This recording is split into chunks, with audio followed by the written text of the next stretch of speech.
Committee on University and College Fee Structure. We'll open in prayer if you would join me for an invocation. Heavenly Father, we thank you so much that you've given us, Lord, the responsibilities that we have. And Lord, we don't take them lightly. Lord, we know that from your word that you have instituted civil government. And I pray, Lord, for your guidance and direction as we hear the issues before us today, Lord, that you'll guide our deliberations and ultimately you will guide the findings of this study committee and lead us, Father, to the solutions and the conclusions that are most beneficial to the residents of the state of Georgia. These things we pray in your holy name. Amen. Okay, in our meeting today, how's the volume? Can everybody hear? Okay. Good. Okay, the format today, I want to recognize Senator Harrell. She was the originator of a bill that we had that would have addressed a change in fee structure during the legislature. And as a result of that, we have a study committee that was set up. And I would like for Senator Harrell to go to the podium.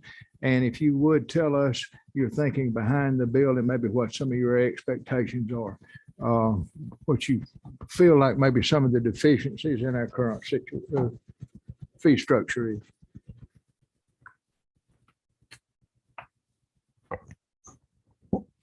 Thank you, Mr. Chairman. Good afternoon and welcome to the first meeting of the Senate Study Committee on University Fees. I am Senator Sally Harrell and I was the author or am the author of Senate Resolution 300, which created this committee. I'm honored to serve alongside the Chair of Higher Education, Senator Lindsay Tippins, who will also serve as the chair of this committee. Also serving on the committee is the esteemed chair of the Senate Rules Committee, Senator Jeff Mullis, who is with us here online. Senator Mullis was very helpful to me in getting this resolution through the Senate, so thank you for that. In addition, the Senate Study Committee will benefit from the contributions of two executive branch members, Acting University System of Georgia Chancellor Teresa McCartney and Georgia Student Finance Commission Executive Director Lynn Riley. We are grateful to have your expertise on the committee. So we are a small group that is bipartisan and represents both the legislative branch and the executive branch. So why are we here? A few years ago, it feels like forever ago because it was before the pandemic started, I was attending in person a county delegation presentation, which included a presentation by a local college. I learned that most of the students at that college took 8 years to finish their what is traditionally a 4-year degree program because most of them went part-time so that they could work. I asked the president if the fees they paid were prorated for those part-time students. Yes, he said. Students who take 5 credit hours or less pay only 50% of the fees. Well, I had kids in school at the time, so I knew that 6 credit hours was 2 classes. So I translated that in my mind to mean that students who take 2 classes pay full fees, making the price of their degree after 8 years probably thousands of dollars higher than someone who can afford to attend school full-time. And this just didn't seem right to me, that these hard-working students pay that much more just because they have to work their way through school. So I drafted Senate Bill 249, which develops a fee schedule that is more closely related or aligned with the number of credit hours a student is enrolled for. The Senate Higher Education Committee had some meaty discussions over this bill, but we needed more time for more discussion. And so that's why we are here today. But what has become apparent to me since I filed that bill is that this is not just a part-time student problem. One, we have graduate students who receive credits for teaching classes and doing research for our universities. Their tuition for these credits is waived, but they too must pay fees commensurate with their credits. And it takes a huge hunk of their stipends to pay these fees, even though they're making a significant contribution to the work of our universities. Also, I've learned that there are many full-time students who end up being forced to go part-time when the classes that they need for graduation are not available. This includes students at 4 select universities who are now charged full-time tuition and fees starting at 6 credit hours. When these students are Zell Miller scholars, the state or the lottery pays full tuition for as few as 6 credit hours. Again, these students are sometimes forced to go to part-time because the universities are not providing the classes that they need. Lastly, every parent of a USG student sees a long list of fees every time they pay their kids' bill. And that long list does not make them happy, especially since the Hope Scholarship does not cover fees. The dollar amount of fees as a percentage of tuition has escalated over the years. There are fees for everything. There are fees for sports, and this does not cover the cost, from what I understand, of actually attending a game. You have to pay for that separately. Sports, recreation, health, transportation, parking, student activities, technology, labs, and then the big whopping institutional fee that was established after 2008 and has never gone away. This fee for my kid at Georgia Tech this semester was $544. By far, the 2 largest fees driving this increase are the institutional fee and the athletic fee. We didn't get here on purpose, and we're not here to point fingers. What we're here starting today to do is look at 1, how we got here. 2, what we can change and what we can't change, so that 3, we can develop an intentional solution that better and more equitably serves all Georgia students and the payers, which is usually the parents. It's like what we have is a summer cottage that we've added on room by room too many times. So it rambles room by room with no plan. For part-time students, 1 room needs to be painted, but the only painter in town says we must paint all the rooms, whether they need it or not. It's time now to tear that cottage down and become architects so we can plan a payment system that makes sense for the students and parents of Georgia. So let's dig in. Thank you. Thank you, Senator. Are there any questions for Senator Harrell?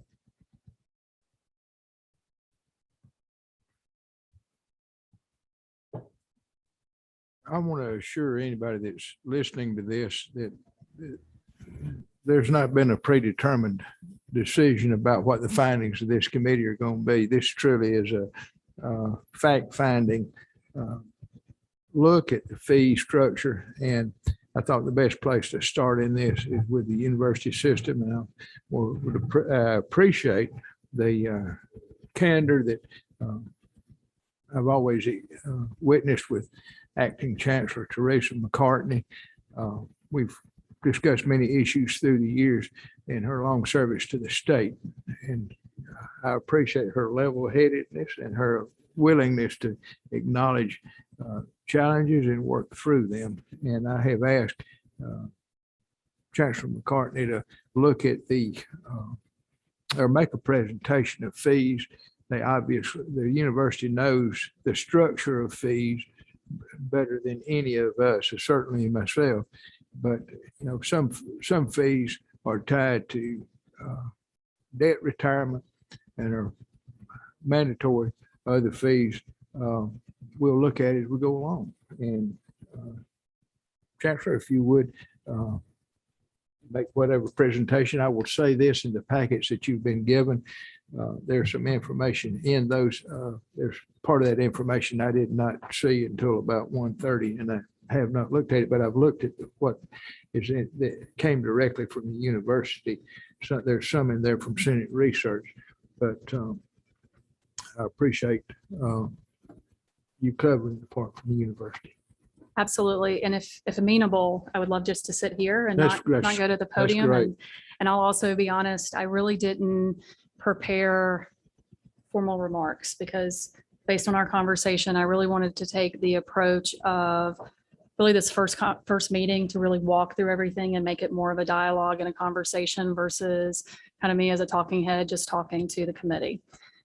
Want to echo some of the comments that the chairman indicated that we are, and when I say this, anybody that knows me, very straight shooter. So if I say something, I really do mean it. But we really appreciate having the opportunity to be at the table and to be part of the conversation. And the reality is, as a parent of 2 children in high school, hopefully my children will be in an institution, hopefully in Georgia, we'll see. And I obviously will be in a position where I'll be paying the cost of higher ed. And I do take this serious. And, you know, one thing that we always have to be very concerned about is affordability. I will say, I do think we can address a few of the items that were mentioned in your remarks today. And I hope in this conversation and dialogue, you will see, all of you will see that as a system, we are moving in the right direction.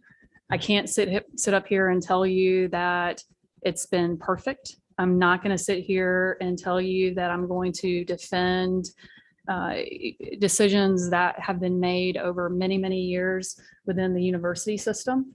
But the reality is decisions were made and we have to be able to fulfill some of those decisions. And you know, the chairman mentioned one that we talk about all the time, and that is around PPVs. And a number of our fees are driven based on being able to pay that debt service. And unfortunately, when we have debt service, you got to be able to pay that debt service. But really just, again, just want to thank everybody. And I do just have some kind of talking points, not a formal, please stop me at any time, ask questions. Because I just don't want to be sitting here and talking for the next 15, 20 minutes. Or I mean, I could sit here and talk all day if you want.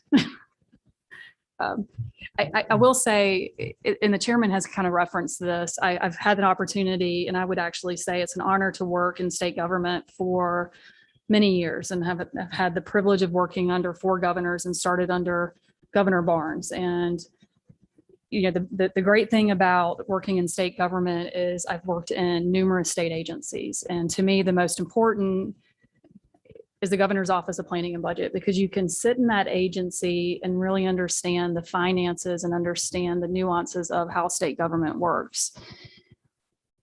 Part of that was working in OPB when I was the education division director under Governor Sonny Perdue and working there during the Great Recession.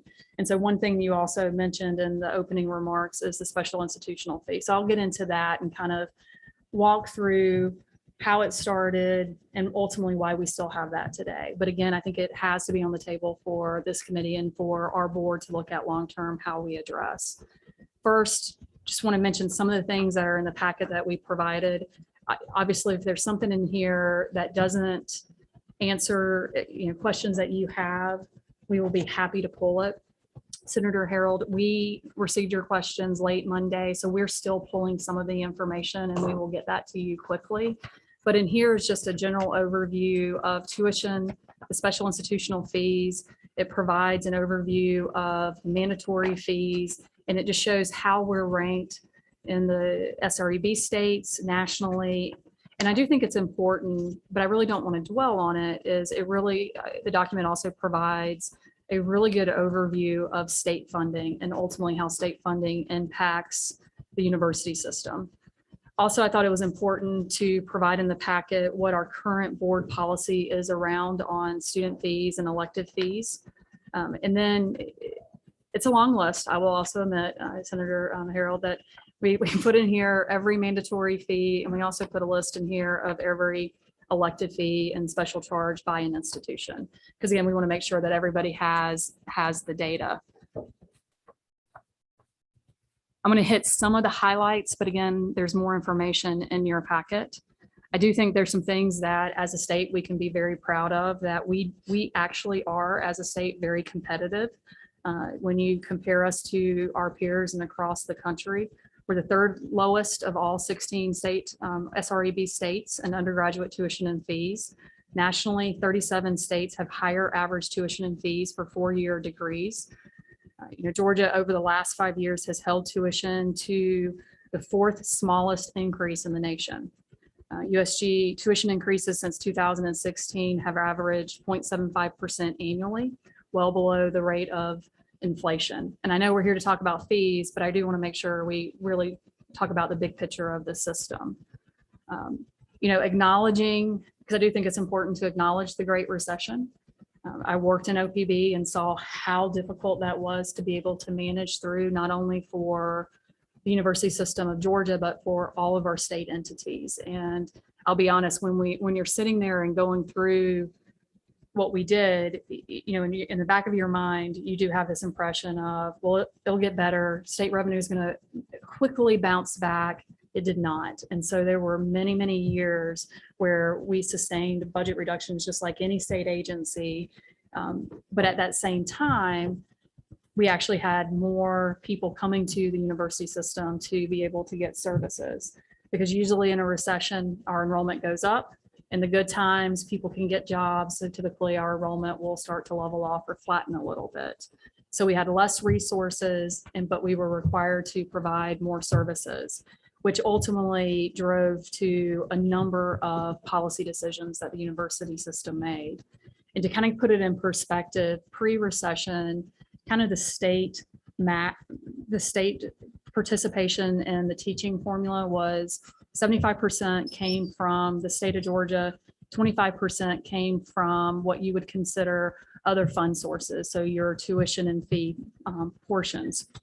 That funding shift has significantly changed. Again, I want to be very clear. I'm not arguing and complaining of what past legislators or governors did. The reality is we have to have a balanced budget in the state, and you always have to make very difficult decisions. Today, that is about 50-50. So it is shifted. So I just want to make sure that that's very clear. But again, regardless, I want to make sure everyone knows we want to have an honest conversation of how we do things within the system. The funding formula, again, I know all of you know this, is really credit hour driven. It is if students are on our campuses, they're taking classes, that drives credit hours. The other thing, so it's basically enrollment driven. The other thing that the funding formula funds is around maintenance and operations. And that's really driven based on the square footage of the facilities that we maintain as a system. And then I would say the third component of it would be really around the health benefits, because I think most people realize that we actually manage our own health benefit plan outside of the state health benefit plan. So that's another component of the funding formula. So during the Great Recession, the board and the chancellor at that time had to make some decisions to be able to continue from their perspective of providing a quality education to the students who showed up at our campuses. And I will also tell you, even during those times coming out of the Great Recession, the board was still committed to also looking at efficiencies. And so it would have been in 2009 when they first introduced the concept of a special institutional fee to be able to help offset some of the reductions that they were seeing from the state. Again, clearly acknowledging we had fee increases during those times and tuition increases during those times. And in 2009, again, it goes back to what I just said. I think the concept of it was it would be temporary, because you would think, and typically you come out of a recession, revenue starts coming in, you start to get some of the funding back. But the reality is that funding never came back to the system. And so when you go in there, and if you make a decision to move away from a special institutional fee, you've got to figure out ways to be able to go in and find savings, efficiencies, cuts to be able to offset that. And to put it in perspective today, that special institutional fee across 26 campuses equates to about $230 million. So if it's the discussion around how we move away from that, the only thing that I would really stress to this committee and to the Board of Regents is we have to be very strategic and we have to be very methodical of moving away from that. And then how do you take away $230 million of revenue, but we have to ensure that we're providing a quality education to 340,000 students. And it also goes to a comment that you mentioned in your opening remarks of, you know, when our students come to the campus, we have to ensure that we're providing the right courses. We really should never be in a situation with any of our institutions that they don't have the ability to have access to our classes they need to be able to graduate on time. So obviously very disappointed to hear comments. And when things like that happen, we need people students and parents to be able to engage us and also engage the presidents on these campuses to ensure that we are aware of this. And then we can have conversations to make sure that we're making the changes to ensure that students can graduate on time. It should never be drug out 5-6 years, because again, that costs money to that parent and that student. Some information on mandatory fees. You know, I had said this earlier. I do think the board, and there's a chart in your packet. It's on the first page of the document that says University System of Georgia, the tuition, it starts with the tuition and special institutional fees. At the bottom of that first page, it shows over the years the number of mandatory fees that were increased per fiscal year. And if you look at the data, what it clearly shows is the board has really taken a focus and really are diving, I would say, more into the data and conversations with campuses to say, just because a campus may come to us or to the board and say, I'm just going to make something up, we need to increase parking by $10. We have now a very robust process that it has to go to be able to even make it to the board as a recommendation for the board to approve. So we have a lot of scrutiny around any request around mandatory fees coming up from institutions to the system office. And what you'll find is, and you can see on the chart, like in fiscal year 2012, there were 65 increases in mandatory fees. In fiscal year 22, we held the line and we didn't do any increases. The year before, we had 8 increases. And if you really look over the last 5 years, we've had 4 institutions that have actually reduced fees. UGA has done some fee reductions, East Georgia, Kennesaw, Georgia College and State University. Because again, I do think that the campuses are trying to really dive in and figure out how they can make some changes. We had 5 institutions that, again, over the last 5 years that have not had increases at all. Georgia State, ABAC, it says GSU.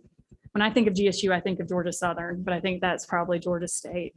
Sorry, as a Georgia Southern alumni, it's always GSU. ABAC, Georgia, the Coastal, Highlands, and South Georgia. And then across all of the sectors, the average cost of mandatory fees has grown by less than 1% a year. We're well below the rate of inflation. And I know Chairman Tippins has had some conversations on this item that I'm about to talk about in the past. I can also say that we have no more mandatory commuter fee meal plans in the system.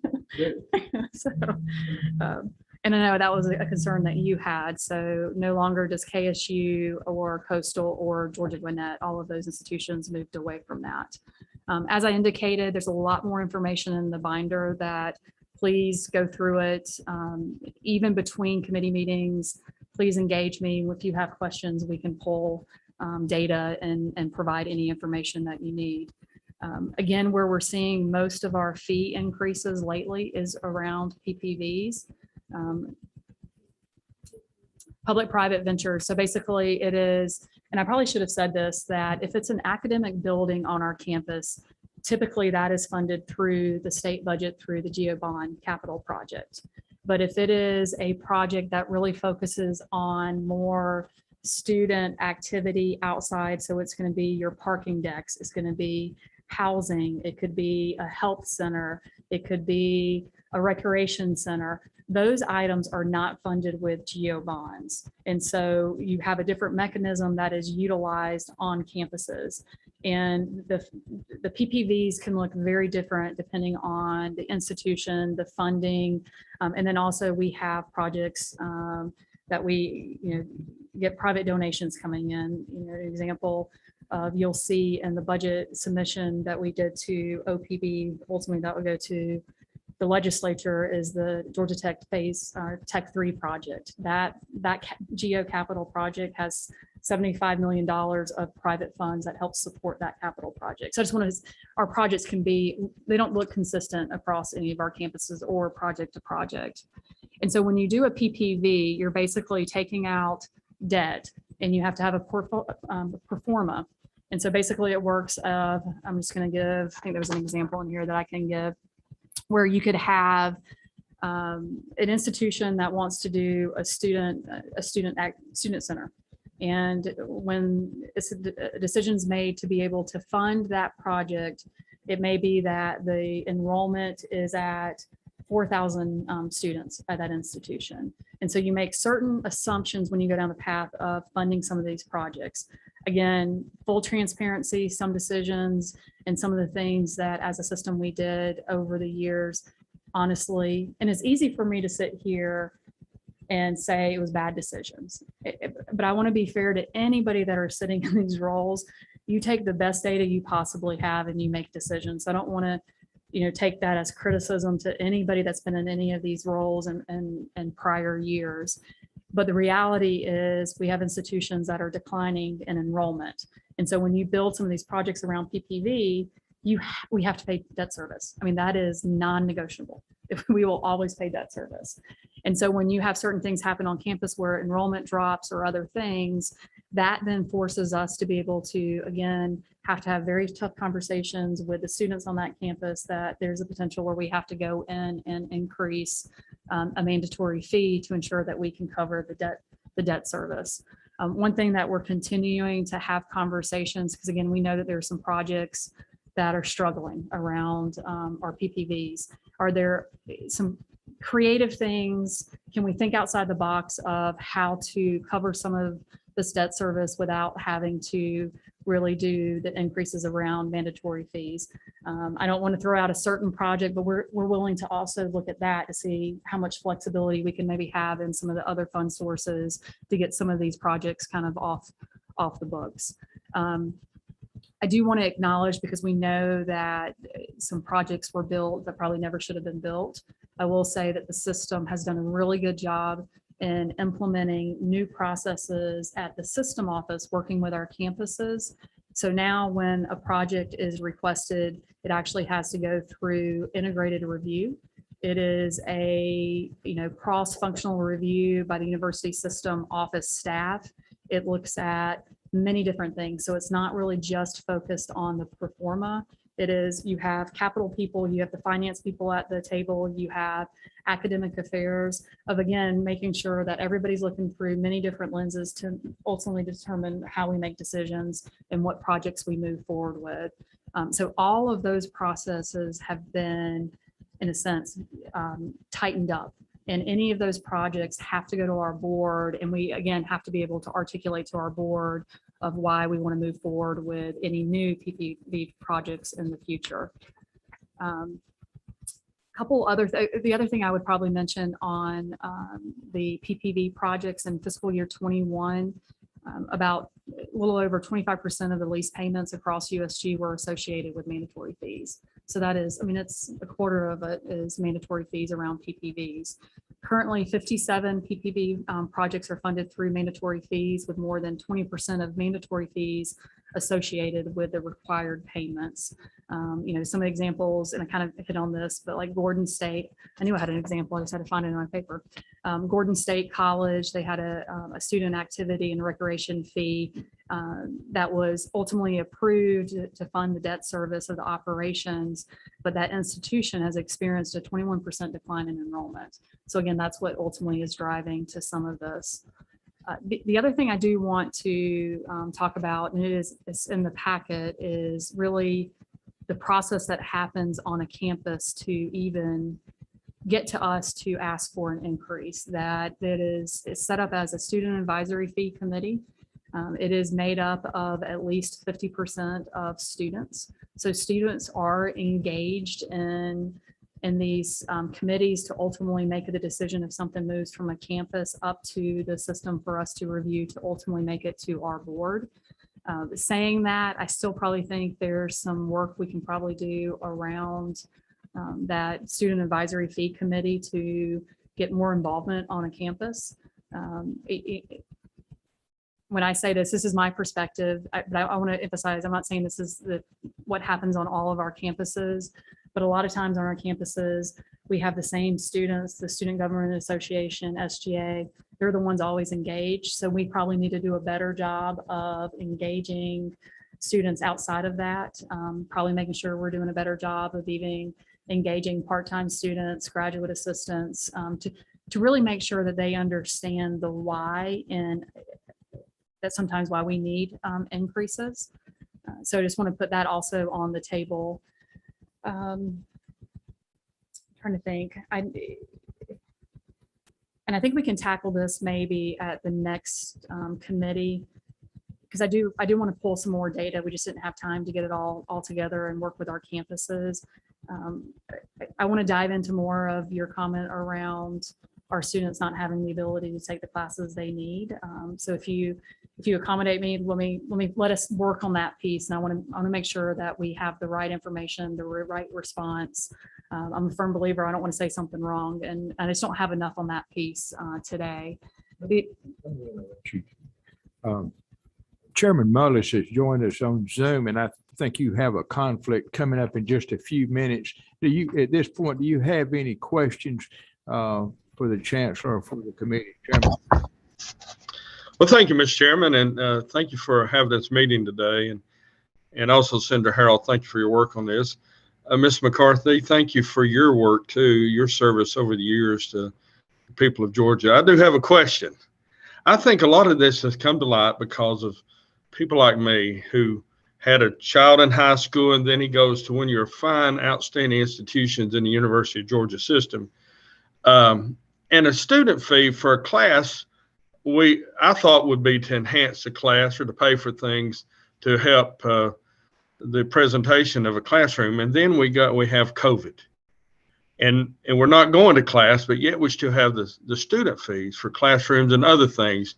And I think that has kind of come to light and made us all a little more interested in what all the fees go for. So, the word transparency is kind of like the word of the decade. So when we're paying for debt services, and I know you don't really want to put that on the fee title, but maybe if we knew what we were paying for a little more consciously, we'd understand it better perhaps. And I'm just thinking from my perspective, because my son, again, is going to one of your fine institutions. I don't want to single out anybody, but when he was starting to, he don't pay for anything. When his dad was paying for some of those fees, I thought, what in the world are all these fees for? So thank you for bringing it out, and hopefully we can understand it better so we can address these issues a little more upscale.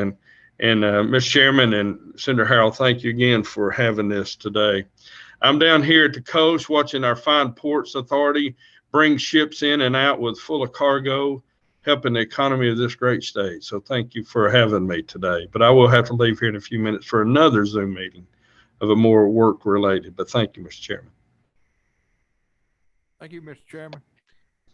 I'm sorry for the interruption, Chancellor, but I want to make sure Chairman Mullis had an opportunity to ask any questions, and we appreciate you making the effort to join us, Mr. Chairman. absolutely. And being in an acting role, you can only imagine I really am getting hit in every direction. And so everyone takes an opportunity of always telling us how bad we do. So it's always good to hear at least some positive of some of the things we're doing. But to Melissa's comment, in the packet, we have 33 pages of elective fees. This is another thing that we hear about constantly from parents of it's really is more than just the mandatory fees. It's all of these other things that potentially land on a bill that a parent and a student receive. So again, we're committed to looking at all of this. And probably just to recap some of the things that I've mentioned throughout for the last few minutes is, again, we know we need to look at student participation. Even though we have a policy around it, it's 50% of the students. We still need to do a better job of engaging the students. We need to look at how to, reduce some of the miscellaneous fees on our campuses.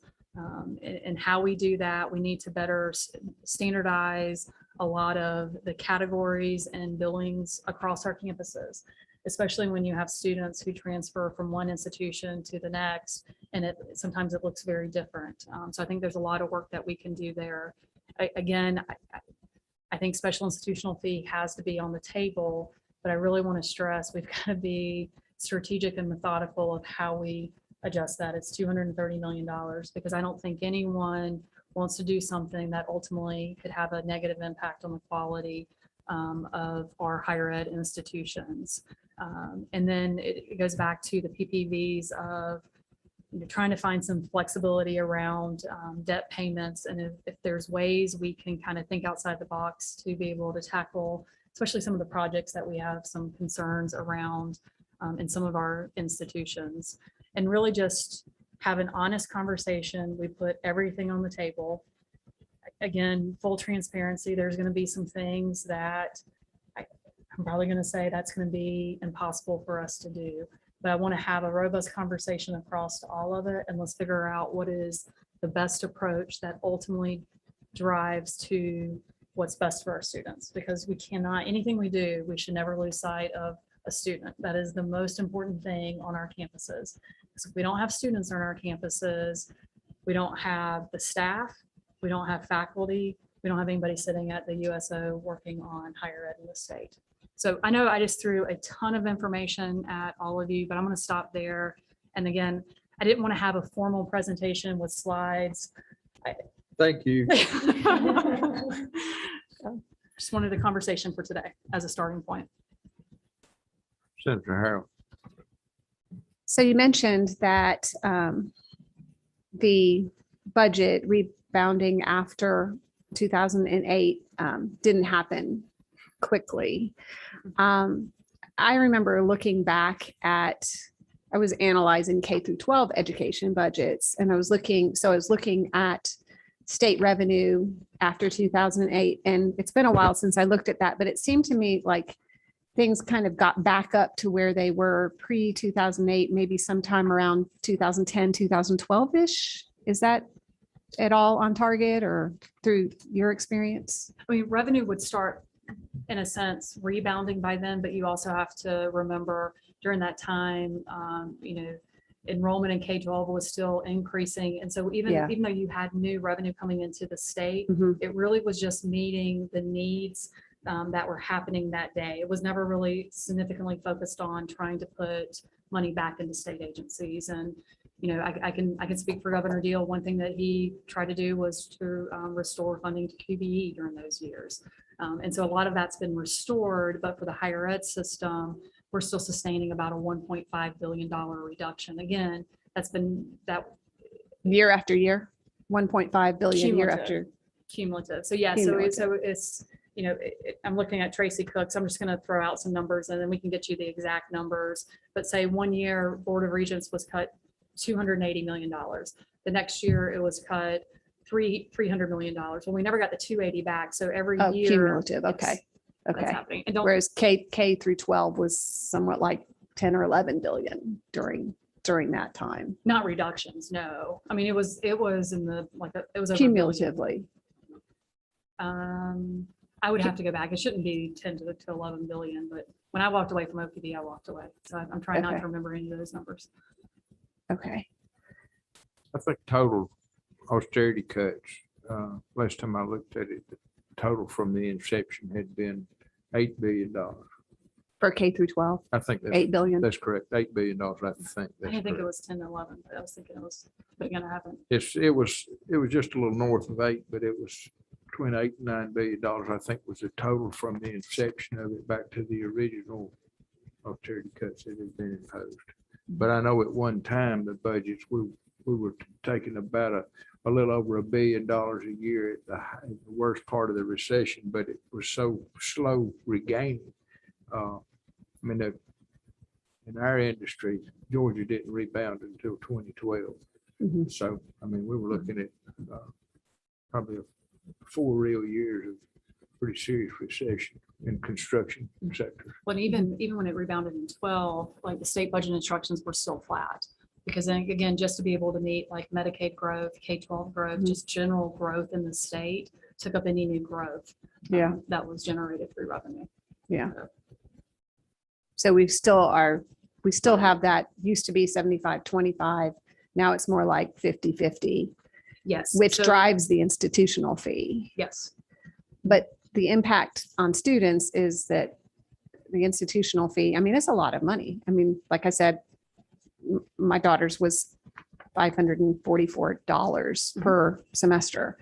So that comes straight out of pockets instead of coming through tuition, which for your Hope students would really help with that. So the fact that it's tuition, but it's under fees instead of tuition really hurts the families. Absolutely. And the special institutional fee, the dollar amount changed over years. So when it was first approved in spring, I can't remember this. I'm gonna read it off the paper, sorry. Spring of 2009, the board approved, it was based on the sectors, $100, $75, and $50, depending on the institution you went. And then in the fall of 2010, they approved the continuation of that fee. And then the spring in 2010, the board approved an increase and in a sense doubled all of those. So that year, that would have been the next fall, it was 200, 150, 100. And then in fall of 2011, they approved additional increases. And so that went to, and these are rough averages because it does vary a little bit on some of the institutions, 550, 450, 300, 250, and 200. So it's not consistent based on the 26 campuses, and it has varied some. But again, saying all of that, our institutions are continuing to try to figure out ways to look for efficiencies. The prior chancellor did a initiative called Comprehensive Administrative Review, where all 26 campuses and also us at the USO had to really step back and look at, in a sense, all of your administrative functions on the campuses. How are you performing these functions? How can we look for efficiencies to be able to drive savings that ultimately then were used on the academic side? So the example I would give to you is KSU and their CAR review found savings and then turned around and hired 70 faculty members to be able to ensure they have the right faculty there to be able to teach the classes to ensure students can graduate on time. So again, we've done a number of things over the years, but again, I don't want to leave this room thinking we're not going to continue to look for efficiencies. We're working on sending out, in a sense, from our perspective, what we call budget questions to the 26 campuses. And one of the questions really focuses on, and Chairman Tippins and I have talked about this, of it's got to be more than just efficiencies in the back office. How are we providing higher education in the state of Georgia on all of our campuses?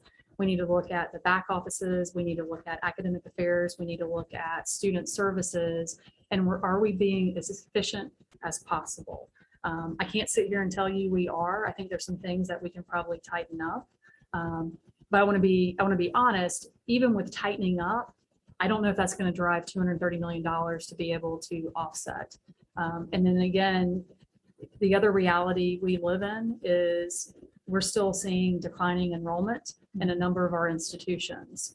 And so, we already have institutions that are, tight financially.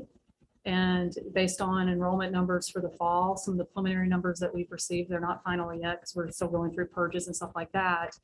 We do have a number of our institutions declining, which means these institutions are going to have to continue to find reductions. And so it is, for a subset of our campuses, it is going to get harder and harder. So we have to think differently. Right. So I had heard pre-pandemic that higher education enrollment was going to be decreasing over the next few decades. That was already a Yes. trend. Is that, so Yes. you found that? Okay. And so we're still evaluating the impact on enrollment due to the pandemic. Is that right? Yeah, yes, but I would, again, I think it's more than just the pandemic. Obviously, the pandemic is impacting some of our institutions, but it's also because of just declines that we anticipated anyway. So it's multiple things that are impacting our enrollment right now. But do you think that enrollment could decline even more than it was because of the pandemic, or is it too soon to say? I'm going to go with it's too soon to say. Okay. I know my family is down by one. The governor, and I'm going to introduce Tracy Cook is here. She's I'm going to say our finance guru for the system. Casey Tanner's here, does governmental affairs, and then Ashley Jones. So, anytime jump in and correct me. You will not hurt my feelings. But the one thing that obviously the federal funds coming in, the HERF funds, the CARE funds, have been very, very helpful to our campuses to be able to continue services. Obviously, that's one-time funds.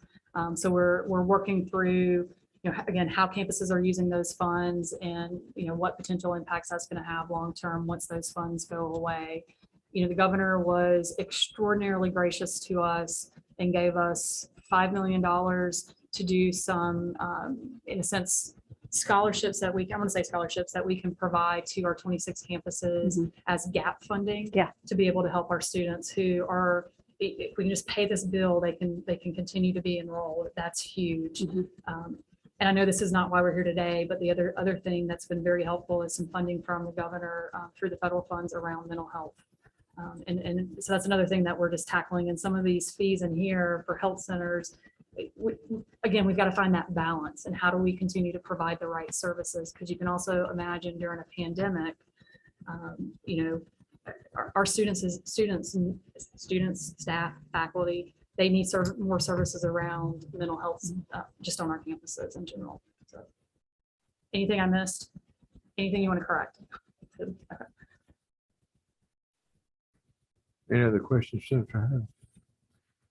President Riley from Georgia Student Finance Commission. You have a long history of service in the state, both in the legislature. You were Commissioner of Revenue and are now President of Georgia Student Finance.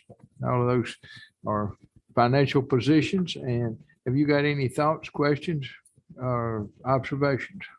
Well, thank you, Mr. Chairman. Let me get that mic. 14. Okay. Thank you, Mr. Chairman. I really have nothing to add to today's conversation. If there are questions relevant to the financial aid programs that we provide at Student Finance, happy to compile information to answer any of those questions as they may pertain to the questions that have arisen today. And the other thing that I really didn't talk about today, that we're pulling all the information is we'll provide the list of all of our institutions, who charges and how they charge part-time students. So we'll make sure that all of that is also provided to all the committee members. Yeah. Well, thank you for the questions, answers, presentations. As you can see, Chancellor McCartney is very loaded with candor. I'll put it that way. I appreciate straight answers. And my experience has always been with you that we get straight answers, and you have been a very judicious guardian of the finances for the state. And I think your time that you served at OPB brings a perspective to education that is rare, honestly, because so many times we have chancellors that look at programs from a programmatic standpoint and not a financial standpoint. And it's always budget time in the state is always a tenuous time because there's always a lot more requests than there are funding. So it gets pretty dicey at times, but you're not new to this. The posture we find ourselves in, we have information that we did not previously have. I think y'all are going to continue to gather information from a timeline standpoint. I think our report is due by December the 1st. I would realistically, when do you think you would have information for distribution, follow-up information? This week. Okay. If we get the rest of the information this week, we'll probably disseminate it and be looking. We'll probably take 2 weeks to look at that, and maybe the third week out, we'll go ahead and reschedule another meeting. Absolutely. We'll look at schedules. I'll shop some dates for y'all and make sure that it's okay, but we'll probably meet on a Wednesday if it suits y'all. Would y'all prefer morning meetings or afternoon meetings, or do you have a choice? We'll try to, if we do afternoon meetings, I'll try to get out of here by 3:30 so we can get ahead of the traffic most of the time, or get ahead of some of the traffic.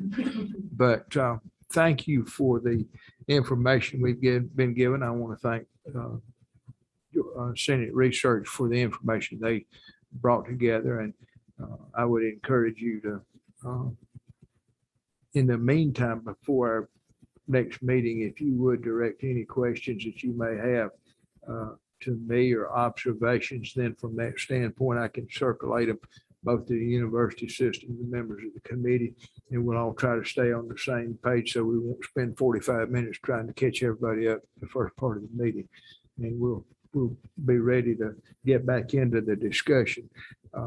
I think we have all probably come to the realization that much like the state budget, even though revenues grow, many of these revenues are already obligated before it ever gets to the point that we can allocate additional funding because of growth of existing programs, and also especially in the fees that are obligated for debt service, we have very little wiggle room on those. And even if the revenue off of those don't cover the debt service, that debt service still has to be made from some funding source. So it's, as is most of the time, the solution is much more complicated than it would appear to be at the outset. But I want to take a hard look at this. I appreciate your dedication and commitment to and your candor, that there are areas that we probably need to look at. There's changes that need to be made instead of having a posture that's a dug in posture that says, you know, we're doing the best we can do.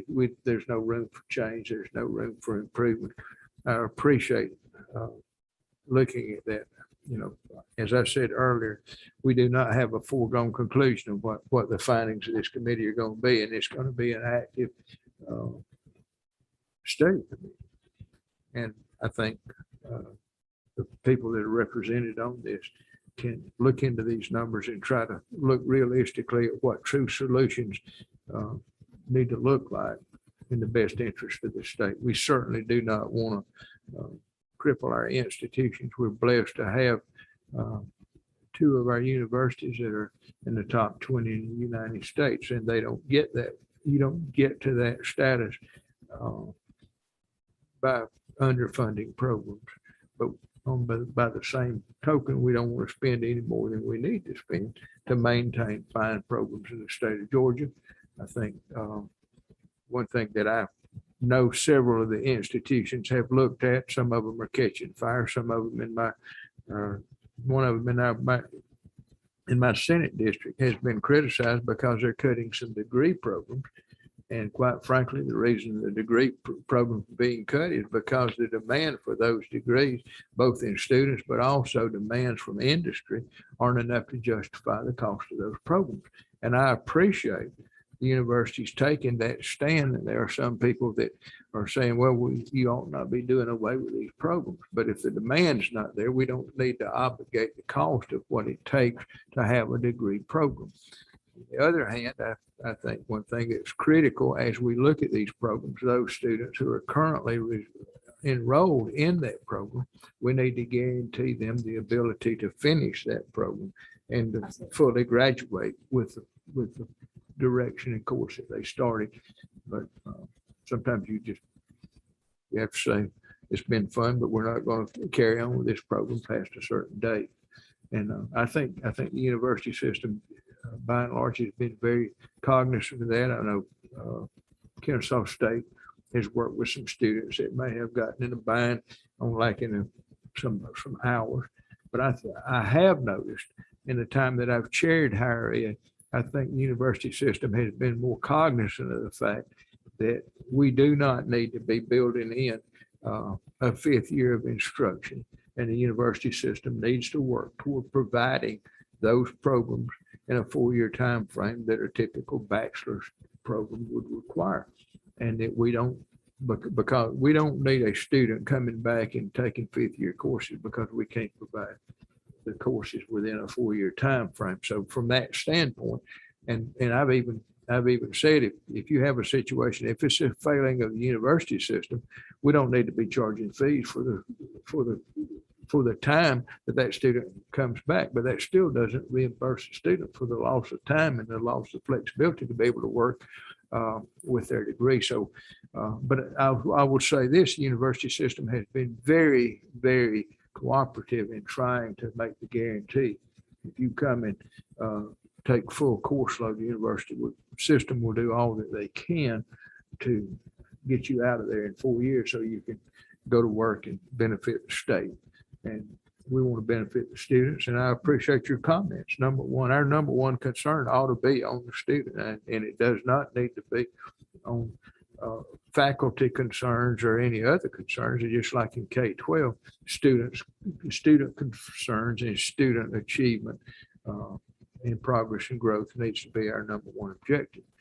Although we deal with the other issues, that needs to be first and foremost. And we also owe the taxpayers in the state of Georgia a responsibility to be good stewards of the tax money that they spend, and also the tuition money that parents or other individuals may spend for education. That's the goal that we have in looking at this, and hopefully we can work together and come to an end that makes sense, or as much sense as we can make out of it for all the parties involved. Any other questions or comments? Chairman, I want to correct one thing I said. I said 70 faculty members from the CAR. It was 40. So I want to clarify that number.